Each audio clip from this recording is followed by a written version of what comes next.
আসসালামু আলাইকুম। আওয়ামী লীগের সাধারণ সম্পাদক ওবায়দুল কাদের, যিনি এই ৫ই আগস্টের গণ অভ্যুত্থানেরকে কেন্দ্র করে বিশেষ করে ছাত্রদের যে কোটা সংস্কার আন্দোলন, সেই কোটা সংস্কার আন্দোলনের প্রতি কীভাবে অত্যাচার নির্যাতন নিপীড়ন করা যায় তারই মাস্টার মাইন্ড বলা যায়, এবং যিনি ছাত্রলীগকে লেলিয়ে দিয়েছিলেন ছাত্রদের বিপরীতে। একটি ছাত্র সংগঠন হয়েই সেই ছাত্র সংগঠনকেই লেলিয়ে দিয়েছেন ছাত্রদের বিপরীতে। তো এই যে আপনার অথর্ব মূর্খ ওবায়দুল কাদের, যিনি ন্যূনতম যোগ্যতা না থাকার পরও আওয়ামী লীগের গুরুত্বপূর্ণ পদে সাধারণ সম্পাদক পদে দীর্ঘদিন যাবৎ দায়িত্বে ছিলেন, সেই ওবায়দুল কাদের আসলে কোথায়? তিনি সর্বশেষ একজন বাংলাদেশের একজন সাংবাদিক, সকাল সন্ধ্যার সাংবাদিক, তিনি দাবি করেছেন যে তারই একজন বন্ধু ওবায়দুল কাদেরকে কলকাতার অ্যাপোলো হাসপাতালে তাকে দেখতে পেয়েছেন, এবং তিনি যখন ওই হাসপাতালের ডাক্তারের চেম্বার রুম থেকে বেরোন এবং একজন দেখে ফেলে তারপর তাকে নাকি বলেন যে ওবায়দুল কাদের নাকি, এভাবেই পরবর্তীতে তিনি নাকি আপনার চাদরে মুখ ঢেকে তারপর সেখান থেকে পালিয়ে যান। তো বিষয়টা হলো ওই কিরে এই টাইপের আর কি, যে তুমি এখানে কি করো, তোমাকে তো আমি দেখে চিনে ফেলেছি। তো দেখেন আসলে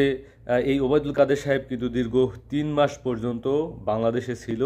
এই ৫ই আগস্টের পরে। সেই ওবায়দুল কাদেরকে মোবাইল ফোন ট্র্যাক করেও কিন্তু বলা হয়েছিল যে ওবায়দুল কাদের ঢাকার ভিতরেই আছেন।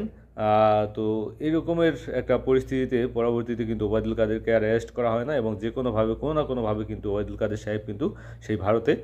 পালিয়ে গেছেন, এবং ভারতে পালিয়ে যাওয়ার পরেই তার বিভিন্ন রকমের নিউজ আসছিল যে ভারতে তিনি কোথায় আছেন, কীভাবে আছেন, এবং সেখানে নাকি শেখ হাসিনার সাথেও তার দেখা হয় নাই, বা শেখ হাসিনাও নাকি এই ওবায়দুল কাদের সাথে দেখা করতে নারাজ। তো বুঝতেই পারতেছেন এখন মিডিয়ায় আসছে যে তিনি ভারতে আছেন, কলকাতায় আছেন। তো এই যে তিনি তো চলে গেলেন, কিন্তু যারা এখনও বাংলাদেশে আছেন, বিশেষ করে বলা হয় যে শিরিন শারমিন, আওয়ামী লীগের যিনি স্পিকার হিসাবে সম্ভবত ছিলেন, তো শিরিন শারমিন যদি কোথায় আছেন, তিনি কি ক্যান্টনমেন্টে আছেন নাকি তিনি অন্য কোথাও আছেন, এই আলোচনাটা আসলে আমাদের সামনে আনা উচিত যে তিনি আসলে কোথায় আছেন। শুধুমাত্র একজন এভাবে দেশের বাইরে চলে যাবে, তারপর তাকে আপনি বিভিন্নভাবে নিউজে বা বিভিন্ন সময় বাংলাদেশিদের সাথে সেখানে দেখা হবে, তারপর আমরা জানতে পারবো যে তিনি ভারতে আছেন, কলকাতায় আছেন, দিল্লিতে আছেন। তাহলে যারা বাংলাদেশে আছেন বা বাংলাদেশে আছেন বলে আমরা অনেকেই হয়তো মনে করি, বা বিভিন্ন নিউজে মিডিয়া আমরা দীর্ঘদিন যাবৎ